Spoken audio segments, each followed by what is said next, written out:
walillahil hamd. Allahu akbar, Allahu akbar, Allahu akbar. La ilaha illallah wallahu akbar. Allahu akbar walillahil hamd. Allahu akbar, Allahu akbar, Allahu akbar. La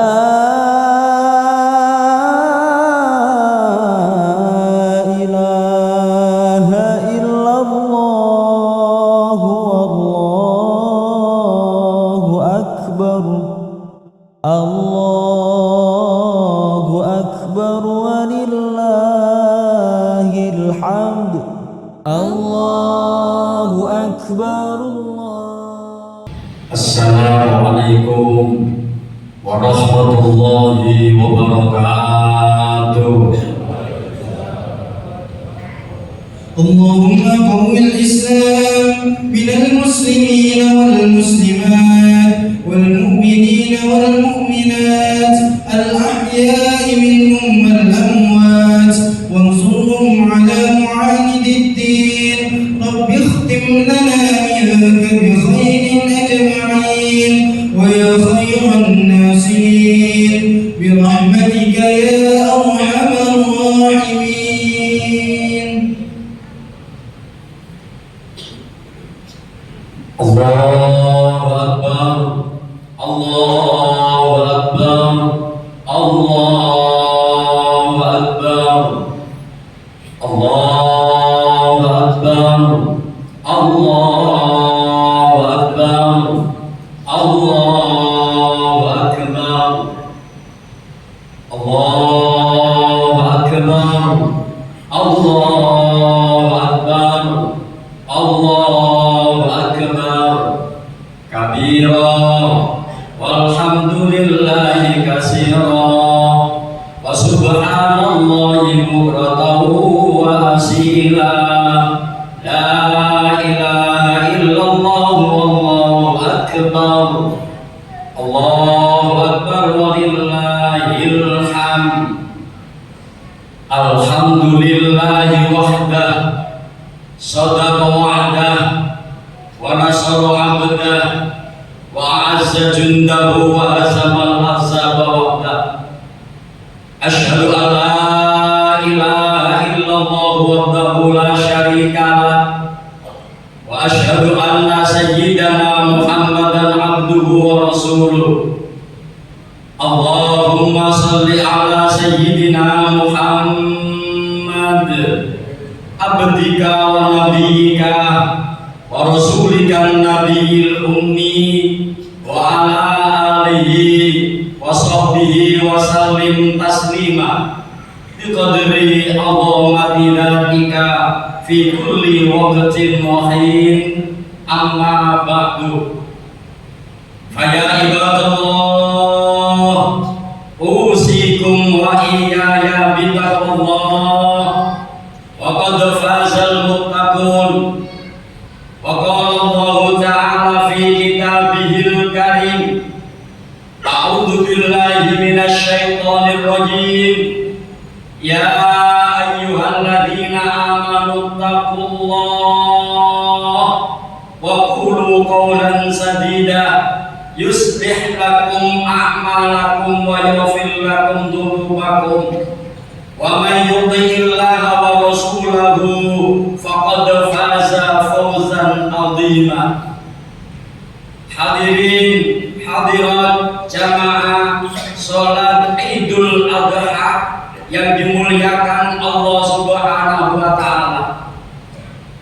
Puji syukur kehadirat Allah Subhanahu wa taala karena sampai pada pagi hari ini Allah Subhanahu wa taala mengumpulkan kita, mempertemukan kita dengan dua kemuliaan.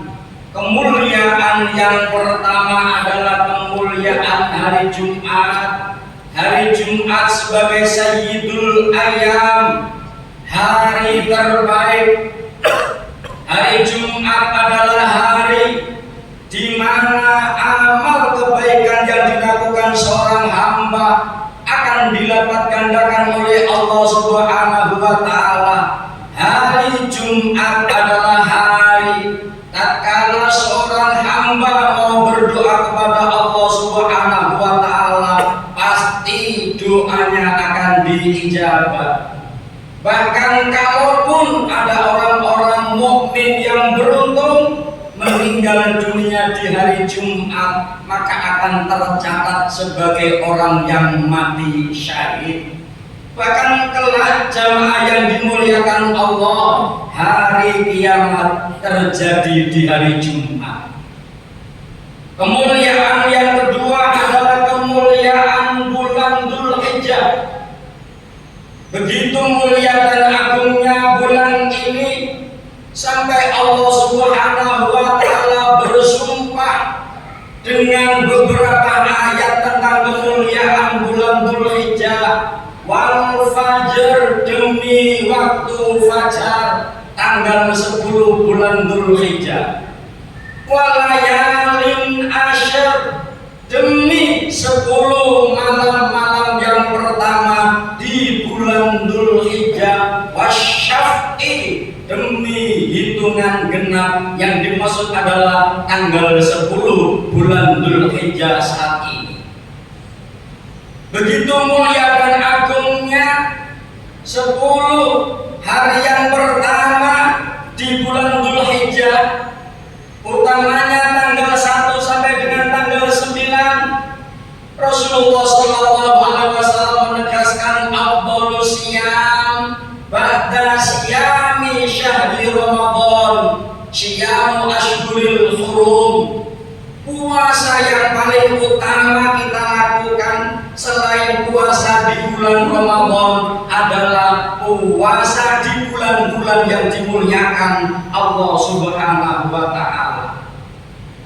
Kemudian tanggal 9 bulan Dzulhijjah yang kita kenal dengan hari Arafah, orang-orang yang mulia mendapatkan undangan dari Zat yang mulia untuk melaksanakan suatu ibadah yang mulia. Tanggal 9 bulan Dzulhijjah mereka berkumpul untuk melaksanakan kesempurnaan ibadah haji. Mereka berkumpul di salah satu tempat yang namanya adalah Arafah. Rasulullah SAW menegaskan al-hajjul Arafah, melaksanakan ibadah haji disempurnakan dengan wukuf di Arafah. Mereka memuji kepada Allah Subhanahu wa taala yang telah berkenan memuliakannya untuk bisa menjadikan sebagai tamunya membaca talbiyah labbaik Allahumma labbaik labbaik la syarika laka labbaik innal hamda wan ni'mata laka wal mulk la syarika laka wal mulk la syarika lak.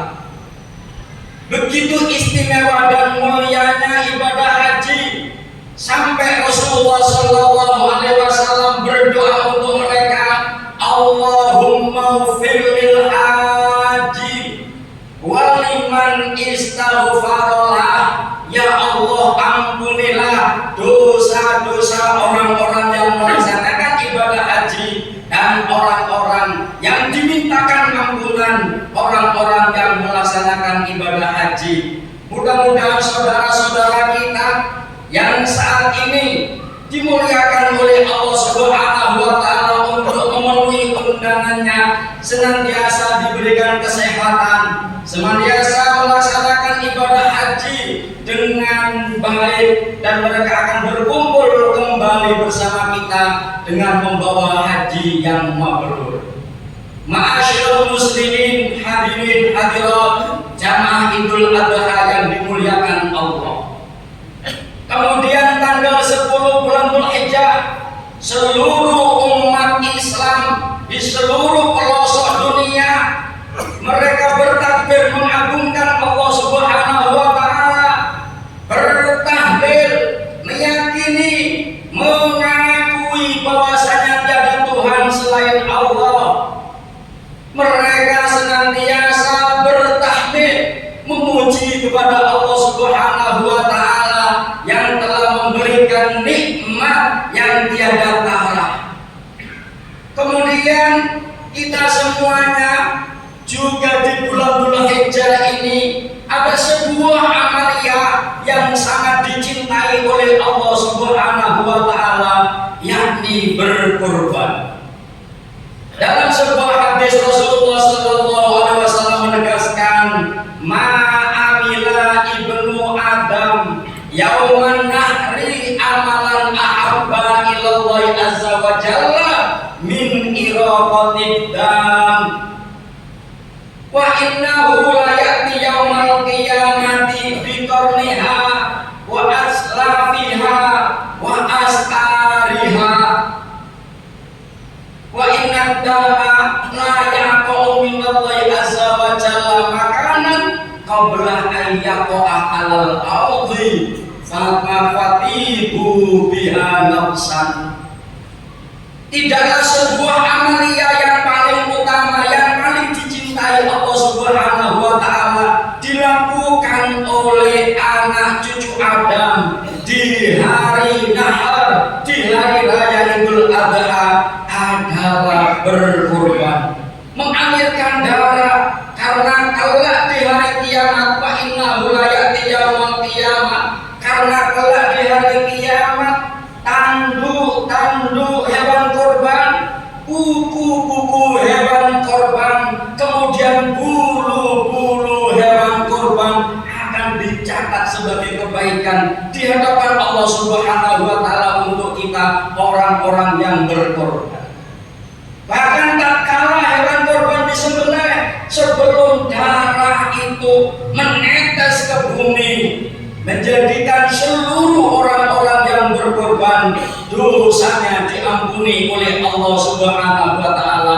Fatibu biha nafsan, maka sucikanlah dirimu, sucikanlah dosamu dengan berkorban. Hadirin hadirat jamaah salat Idul Adha yang dimuliakan Allah Subhanahu wa taala, minimalnya ada 3 hikmah ketika kita semuanya mau berkorban. Apakah itu? Yang pertama, berkorban merupakan salah satu cara untuk mensyukuri anugerah yang diberikan Allah Subhanahu wa taala. Allah Subhanahu wa taala berfirman dalam surat yang terpendek di dalam Al-Qur'an, A'udzu billahi minasyaitonir rajim. Inna a'tainakal kautsar. Sesungguhnya saya, kata Allah, memberikan nikmat kepadamu dengan nikmat yang begitu banyak. Begitu banyaknya, wa in ta'uddu ni'matallahi la tuhsuha. Bahkan tatkala kita semuanya mau menghitung-hitung berapa nikmat yang diberikan Allah kepada kita, kita tidak akan mampu. Oleh karena itu, sebagai wujud syukur atas segala nikmat yang diberikan Allah kepada kita, fasholli li rabbika wanhar. Laksanakan sholat alhamdulillah, barusan kita sudah melakukannya, wanhar, dan berkorbanlah. Berkorban merupakan salah satu bentuk atau wujud syukur kita atas segala anugerah yang diberikan Allah Subhanahu wa taala, dan bersyukur itu merupakan salah satu cara untuk mempertahankan anugerah atau nikmat yang diberikan Allah Subhanahu wa taala kepada kita.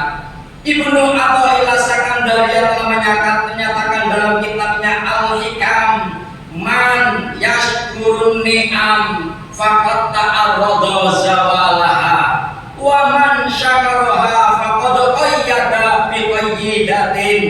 Barang siapa yang tidak mensyukuri nikmat Allah Subhanahu wa taala, sama artinya dia berharap agar nikmat yang telah diberikan Allah Subhanahu wa taala itu ditarik kembali. Dan barang siapa mensyukuri nikmat Allah Subhanahu wa taala, maka sama artinya satunya dia telah mengikat nikmat tersebut dengan ikatan-ikatan yang kuat. Yang kedua, bersyukur atas segala nikmat Allah Subhanahu wa Ta'ala merupakan salah satu cara agar nikmat yang telah diberikan Allah Subhanahu wa Ta'ala semakin bertambah dan semakin barokah. Kemudian yang ketiga, orang-orang yang mensyukuri nikmat yang telah diberikan Allah Subhanahu wa Ta'ala, nikmat syukurnya, nikmat yang telah disyukuri akan menjadikan salah satu cara untuk menolak atau menahan segala bencana musibah yang akan diberikan Allah Subhanahu wa Ta'ala. Di dalam Al-Qur'an Allah menegaskan, ma yaf'alullahu bi'adabikum in syakartum wa amantum. Allah tidak akan memberikan adab, Allah tidak akan memberikan masalah dan musibah bagi hamba-hambanya adalah dia yang pertama mau bersyukur kepada Allah Subhanahu wa Ta'ala. Yang kedua, tatkala mereka senantiasa beriman kepada Allah Subhanahu wa Ta'ala. Allahu Akbar, walillahil hamd. Yang kedua, berkorban adalah merupakan salah satu cara untuk membuktikan keimanan kita kepada Allah Subhanahu wa Ta'ala. Tentunya yang namanya keimanan tidak hanya cukup kita ucapkan dalam lisan, akan tetapi perlu kita buktikan dengan perbuatan. Di dalam Al-Qur'an Allah Subhanahu wa Ta'ala menegaskan, lan tanalul birra hatta tunfiqu mimma tuhibbun. Tidaklah dianggap baik kalian semuanya kecuali ketika kalian sudah mampu untuk memberikan apa yang paling kalian cintai.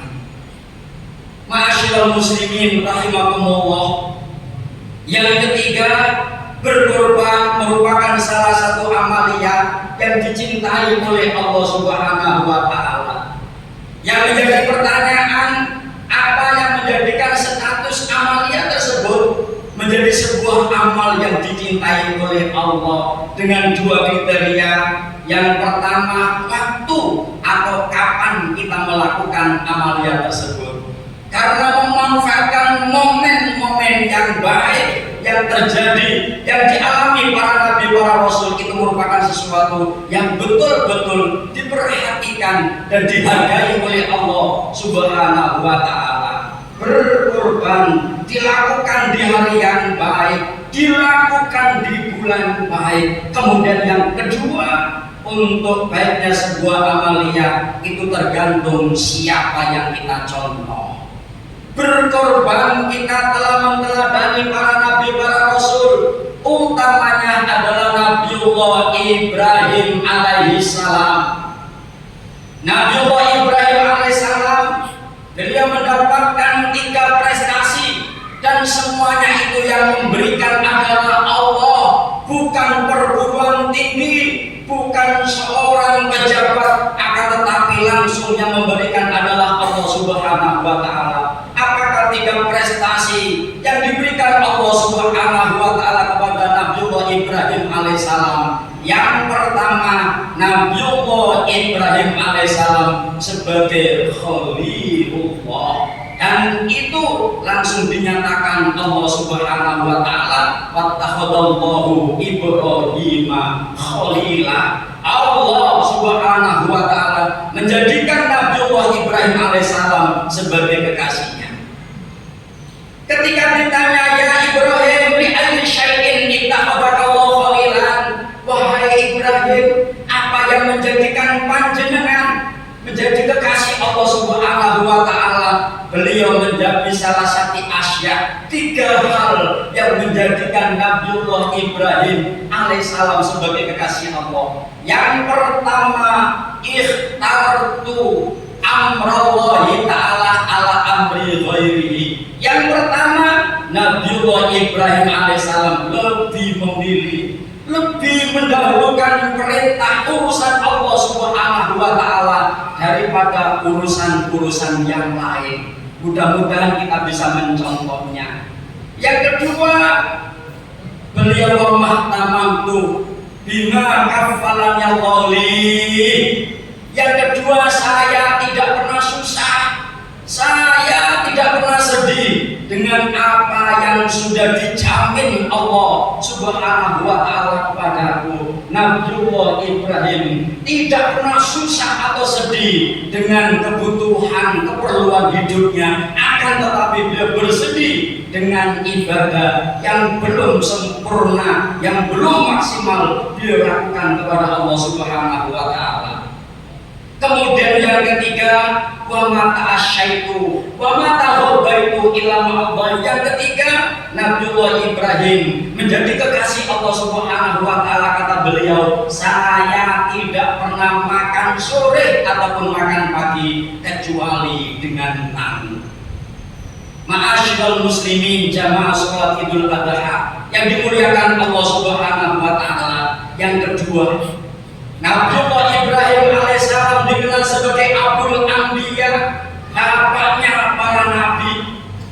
Dan tiga hal pula yang menjadikan Nabiullah Ibrahim alaihissalam dikenal sebagai mendapatkan prestasi sebagai Abul Anbiya, bapaknya para nabi. Yang pertama, Nabiullah Ibrahim alaihissalam mempunyai harapan cita-cita yang besar agar seluruh anak-anak dan keturunannya menjadi anak yang saleh. Banyak orang tua yang menginginkan memiliki anak, akan tetapi hanya orang tua yang baik yang berharap ingin memiliki anak yang saleh. Dan ini dibuktikan Nabiullah Ibrahim alaihissalam sampai diabadikan Allah Subhanahu wa Ta'ala di dalam Al-Quran sebagai doa Nabiullah Ibrahim alaihissalam, Rabbi habli minas sholihin, ya Allah karuniakanlah kepada kami putra yang soleh. Dan itu dilakukan oleh Nabiullah Ibrahim sebelum beliau dikaruniai seorang anak. Dan itu bisa kita contoh jamaah yang dimuliakan Allah, karena biasanya kita sebagai orang tua akan senantiasa sibuk mencari doa kesana kemari, membaca doa ini dan itu. Kapan? Tatkala kita sudah digoda oleh anak. Yang kedua, Nabiullah Ibrahim alaihissalam layak mendapatkan prestasi sebagai Abul Anbiya, bapaknya para nabi. Kapan? Ketika beliau sebagai orang tua yang mempunyai harapan besar agar anak-anaknya mempunyai prestasi sebagaimana dirinya. Dan ini disebutkan Allah di dalam Al-Quran, wa idh ibtala Ibrahim rabbuhu bikalimatin fa'atammahun qala inni ja'iluka lin-nasi imama qala wa min dzurriyyati qala la yanalu ahdil zalimin. Ingatlah ketika Allah Subhanahu wa Ta'ala memberikan ujian-ujian kepada Nabiullah Ibrahim alaihissalam, beliau mampu melaksanakannya dengan sempurna sehingga Allah Subhanahu wa Ta'ala menyatakan bahwasanya kamu akan saya jadikan sebagai imam, sebagai pemimpin. Apa kata Nabi Ibrahim alaihissalam? Qala wa min dzurriyyati, ya Allah jangan hanya saya yang menjadi pemimpin, jangan hanya saya yang menjadi imam, wa min dzurriyyati, akan tetapi anak cucu saya jadikan mereka pemimpin sebagaimana saya. Apa kata Allah? Kala yanal ahdul zalimin, semua anak cucu kalian akan menjadi seorang pemimpin, akan menjadi seorang imam, kecuali orang-orang yang zalim. Artinya hari ini kalau ada di antara kita yang menjadi orang baik, yang menjadi orang saleh, itu karena berkat keinginan Nabiullah Ibrahim alaihissalam yang dimintakan kepada Allah Subhanahu wa Ta'ala. Yang ketiga, Nabiullah Ibrahim alaihissalam mendapatkan prestasi sebagai Abul Anbiya, bapaknya para nabi. Karena apa? Beliau adalah orang tua yang bijaksana, orang tua yang tidak otoriter kepada anaknya. Dibuktikan ketika beliau mendapatkan perintah dari Allah Subhanahu wa Ta'ala untuk menyembelih putranya. Falamma mau saya qala ya bunaya inni araka fil manam inni araka inni adhaka madza tara. Wahai anakku yang tercinta, ketahuilah sesungguhnya aku telah diperintahkan Allah Subhanahu wa Ta'ala dalam mimpi untuk menyembelih dirimu. Bagaimana pendapatmu? Orang tua yang bijaksana adalah orang tua yang tidak memaksakan kehendak kepada anak-anaknya. Orang tua yang bijaksana adalah orang-orang yang senantiasa memberikan kesempatan kepada anak-anaknya. Nabiullah Ismail alaihissalam sebagai generasi yang hebat, sebagai generasi yang taat kepada Allah dan kepada orang tua, dengan tegas beliau menyatakan, ya abatif alma tu'mar satajiduni insyaallah minas sabirin. Wahai ayah anda yang tercinta, laksanakan apa yang diperintahkan oleh Allah kepadamu. Panjenengan akan menemukan saya akan menjadi hamba-hamba yang bersabar. Ma'asyiral muslimin rahimakumullah, prestasi yang ketiga yang diberikan Allah Subhanahu wa taala kepada Nabiullah Ibrahim alaihissalam, beliau adalah ulul azmi, termasuk di antara nabi rasul yang terbaik karena beliau senantiasa bersabar atas segala perintah Allah, atas ujian atau segala penghinaan yang dilakukan oleh umat-umatnya. Dan orang-orang yang bersabar adalah orang-orang yang senantiasa dipenuhi rahmat dari Allah Subhanahu wa taala.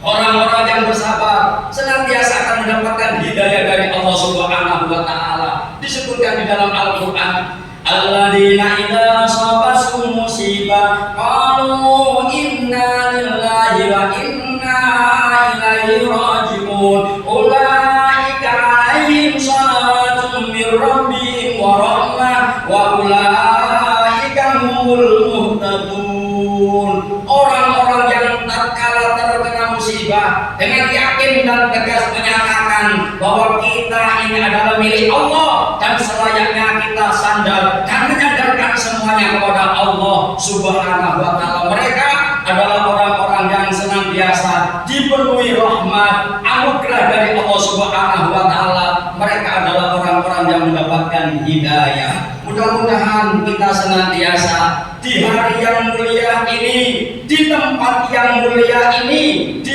momen dan waktu yang mulia ini, kita mampu meneladani Nabiullah Ibrahim alaihissalam, sehingga kita semuanya akan mendapatkan prestasi sebagaimana Nabiullah Ibrahim alaihissalam. Kita akan menjadi kekasih Allah Subhanahu wa taala. Seluruh generasi-generasi kita akan diangkat derajatnya oleh Allah Subhanahu wa taala.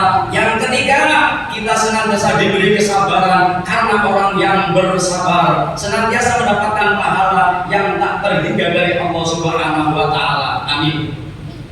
A'udzu billahi minasy syaithanir rajim. Inna a'tainakal kautsar fashalli li rabbika wanhar. Inna syani'aka huwal abtar. Barakallahu wa lakum fil Qur'anil azim wa nafa'ani wa iyyakum bima fihi minal ayati wa dzikril hakim wa qur rabbi fir warham wa anta khairur rahimin. Allahumma salli ala sayyidina Muhammad wa ala ali sayyidina Muhammad. Allahu Akbar, Allahu Akbar, Allahu Akbar, Allahu Akbar, Allahu Akbar, Allahu Akbar, Allahu Akbar. La ilaha illallah, Allahu Akbar, Allahu Akbar, walillahil hamd. Alhamdulillahilladzi amarna bil ittihad wal i'tisam bihablil matin. Asyhadu an la ilaha illallah wahdahu la syarika lah. Iyyahu na'budu wa iyyahu nasta'in. Wa asyhadu anna sayyidana Muhammadan 'abduhu wa rasuluhu al-mab'uts rahmatan lil alamin. Allahumma salli wa sallim wa barik wa karrim wa 'azzim ala sayyidina Muhammad wa ala alihi wa sahbihi ajma'in. Amma ba'du, fa ya ibadallah, ittaqullaha rabbal alamin wa alamu anna Allah subhanahu wa ta'ala bada fi binafsi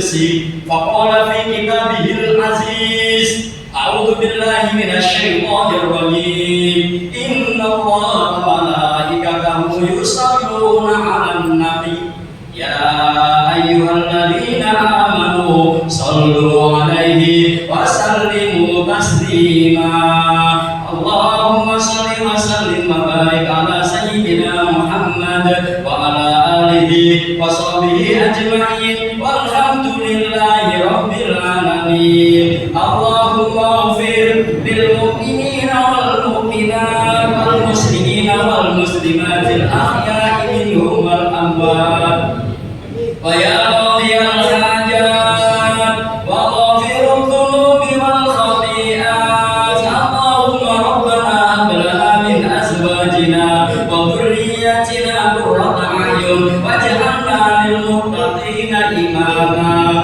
اللهم ربنا إنك جامع الناس ليوم لا ريب فيه إن الله لا يخلف الميعاد اللهم ربنا هب لنا من أزواجنا وذرياتنا قرة أعين واجعلنا للمتقين إماما اللهم ربنا أسلم لنا نورنا واغفر لنا إنك على كل شيء قدير اللهم ربنا آتنا في الدنيا حسنة وفي الآخرة حسنة وقنا عذاب النار عباد الله إن الله يأمر بالعدل والإحسان وإيتاء ذي القربى وينهى عن الفحشاء والمنكر والبغي يعظكم لعلكم تذكرون ولذكر الله أكبر السلام عليكم ورحمة الله وبركاته.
dan Dinas Kesehatan Hewan. Saya di sini mengecek untuk antemortem dan postmortem. Jadi di sini saya ngecek mulai dari antemortemnya dulu. Jadi saya lihat secara fisiknya terlebih dahulu untuk mengetahui apakah layak untuk dikurban. Jadi ini saya cek juga untuk liver, terus untuk ususnya, jadi bagian organ dalamnya seperti itu. Jadi untuk kurban ini agar bisa dibagikan secara sehat untuk masyarakat kandangan.